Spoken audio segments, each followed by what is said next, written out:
Voilà, bonjour, Bandeko. Merci, Tongo Etani. Nous avons coupé ces formations. Il y a Lélo. Nous avons coupé ces Sabino. Nous avons coupé les Cambezo, les Kayambo Canabiso. Comment Banguna Bazali Kolinga, Boka Oyo, toujours, Ezala Kambama. Selon Nabaïde Nabango, ça c'est Kabila. Kabila Lingi, Abakamba, Boka Nandenge, donc ils allaient bien privé Nabango, donc il politique Kanam. Il est bien privé dans Bango. Il faut Bango, selon lui, puisqu'il y avait un accord entre lui et Félix Sekedi. Oui, il peut dire qu'il y a ça. Non. Accord à Bango et Tikala vous avez Nanga Lobi, Nanga nous a dit qu'il a l'accord. Aya Nangwa Pes Alex Abisso. Accord ni. Il y a côté Gamboka. Et le président, il est le garant de bon fonctionnement, commandant suprême. Il vient de dribbler encore. Mais c'est Paul Kagame. Kagame ne le savait pas.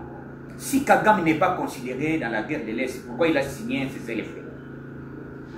Automatiquement, après, il a piège. Mambo Masobele. Donc, Lelo Isole Zali Yamboka, Likambuya, Walika, les centres. Nakatia, Aerodrome, Oyo Yabisu, Nawakatia, Walika. On a vu un avion rwandais. Vient d'atterrir et Outiko Kita pour ayant un ravitaillement. On avait amené beaucoup de matériel militaire là-bas. Beaucoup d'histoires pour fournir mais, au M23. Mais ils ne savaient pas que les drones de surveillance et les avions militaires étaient aux aguets. Les avions étaient aux aguets. Donc frappez à l'Iboma na Menito, montez Kotoka. Monte Kotoka na Menito. Donc, les solos, vous voyez déjà que monte Zakopele, va bombarder Yango. On avait, si on avait, donc, à l'intérieur, on avait combien il y avait combien de personnes, je ne sais pas si c'était à 20, bon, il y a eu montante, mais Biloko, Nyonso, Mouma, monte, bombarder. Bombarder. Soki Boyo Kite, Nanga, il se croyait malin. Il va prendre d'abord, je vous donne les informations que la Belgique vient d'envoyer des troupes militaires belges. Ils sont déjà ici en RDC. Donc, Bazawa, puis Bazana Kin. Na Kin de Baye, c'est long. Baye coupé sa formation militaire. Regardez car la silence n'engouane. Comment Kagame ne pouvait pas défier la Belgique? Comme Kagame s'entête maintenant devant la Belgique, automatiquement Kagame sera effacé les tableaux. Kagame sera effacé les tableaux. Mometo qui n'a mené qu'est-ce que l'armée congolaise est en train de faire? Si plan militaire, Bandou qui n'a vu ça, tout a déjà aux aguets. Et c'est pour cela que Nanga voudrait demander un cessez-le-feu en croyant qu'il est malin pour nous envahir avec les militaires rwandais. Comme ils ont fait au niveau des frontières plutôt de Zambie, RDC, à Lubumbashi. On a attrapé des conteneurs et des conteneurs. À l'intérieur, c'était des Rwandais, des M23 et des faits consorts. Donc, tous aux arrêts. Moukamate, Bangounios, Bakangami. Donc, le chef est en train de travailler. Les Congolais boye déjà qui sont beaucoup. Et puis, nous avons vu que vous allez pourquoi ça boye boye. Ils sont aux aguets. Chef de l'état-major à Kitina Kisanga, à Kitina Babisika, vous allez puisqu'ils sont en la guerre. Chef de l'état-major à cause de la déclaration, ils sont en la poste il y a mon sale si terrain. La déclaration mais mon sale là. C'est ce qu'on est en train de faire. C'est ce qu'on est en train de faire. Tous ça voilà la tête. Puisque tout le monde est remonté banda il y a une mission, il dit à tout le monde que pour eux, ils ne considèrent pas ce gouvernement, le gouvernement de Félix Sekedi Tshilombo, comme un gouvernement légitime. Pour eux, il faut renverser. Automatiquement, j'ai fait l'alerte générale aux services spéciaux de suivre de près des propos de M. Raymond Tshibanda. Raymond Tshibanda a fait une déclaration qui cache l'arbre qui cache la forêt. Voilà Kabila Zaïko Sabatou. Kabila Hippolyte Kanamba avec quoi ça va toquer. Hier, à considéré dans ma guerre. Et puis je vais vous donner des informations. Comment Olive Lembe peut comprendre les bandes de Olive Lembe, Bukavu comme ils ont la guerre. Olive Lembe qui Ndengeni na Bukavu. Olive Lembe qui Ndengeni na Bukavu. Akiti Lulengeni puisque na Bukavu.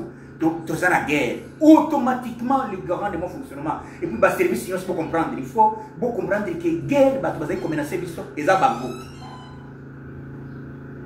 Et ça bango. Olive Lemba qui tient dans Bukavu, na moyen, nini. Olive Lemba qui tient dans Bukavu, bande qu'on a tout bisonné sur ton moni, bison, batu bazole na guerre. Et puis, baza ko massacrer population, bana goma Bukavu, tout boza bino côté. Vous voyez déjà que biso tout makambozo le poto vendre kimia pour makambe qui est bien il faut être un bimbezo à kimia c'est pour cela présent la réalité l'icolo bomoni comment on a bombardé et puis biloko nyonso nenga ba pesa ki puisque avant que ba bombarder l'avion ya Rwanda la personne déjà avertissement que avion ya Rwanda kutika la kukita na mabela Congo te logo nyonso ya Rwanda oye kukita awe kozala bombarder monde entier ba yoka kiambo. Et puis, dans des déclarations qui étaient américaines, non, Amérique va créer qui sénateur Wana Cop que Azoatan va y aller à Bangola. Na minute au Cop, on a dit que Donald Trump, Fatia, vous allez inviter d'honneur à Washington, et puis Amérique a pour si c'est vrai, pourquoi Amérique a sanctionné officier rwandais, James Kabarebe, ou à cela qu'à l'époque, chef de l'état-major na Congo. Mais, bah condamné à ça Rwandais. Nana yakana Joseph Kabila Hippolyte Kanambe. Na minute Mbumeza Kotoka. Tolobi bien aéroport. Bukavu Tilobi. Bokoyoka moto. Bokoyoka moto. Force spéciale des indigènes à terrain. Bawana basaka misala basala ka ngombe belete. Bayaka tata. Banyatimo toleki. Donc coup de chapeau na wazalendo, coup de chapeau na FARDC, bozonga simate, biso sous la même morale.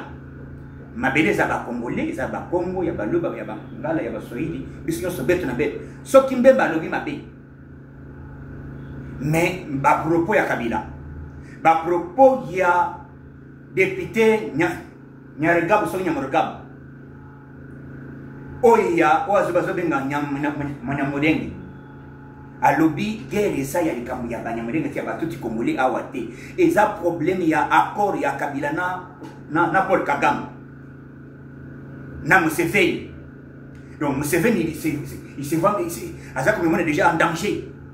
Il se vend en danger pour que sanctions comme ils ont continué sauf que Museveni a intégré officiellement il sera sanctionné. D'ailleurs il continue. Si Kagame n'est pas impliqué dans la guerre de l'Est. Pourquoi il a signé un cessez-le-feu? Voilà la haute diplomatie qui est présente est en train de mener sur le terrain. Donc, coup de chapeau dans mon Tombolo, coup de chapeau dans le service, tous à l'alerte générale. Tu as peur de déposer dans la liste du col liste. Le service, comme Kangi, homme d'affaires indien, Oyo Mokolo et Nani. Hôpital au Bazobenga HJ Mukolo nani avion nani service air ou azaki komemela ka bakis amemeli bango biloko kolia amemela ke me23 bande komemela bango donc yenda azaki fournisseur ya biloko wana bakutiye azoke bisika wana azoke bisika ya guerre ya azoke Mukolo hotel nani ito Mukolo hotel wana donc ozare ndenge bakangi yenda bisi ba vérité makambo ezali ebele bana Congo bozonga simate likambo Congo ezali kotala yo ezali kotala ngai lelo soki tosali yango te ezali de génération en génération bana na biso bakaya kotuna ke papa bosala kanini. Donc nous devons barrer route au système Kabili, au système de Paul Kagame. Biso nyonso sima ya FARDC, biso nyonso sima ya wazalendo, biso nyonso sima ya Fachi Béton, Moko Tombolo, qui vivra verra Fachi Béton, Nyata Wortolega. Merci, je vais vous revenir, à bientôt.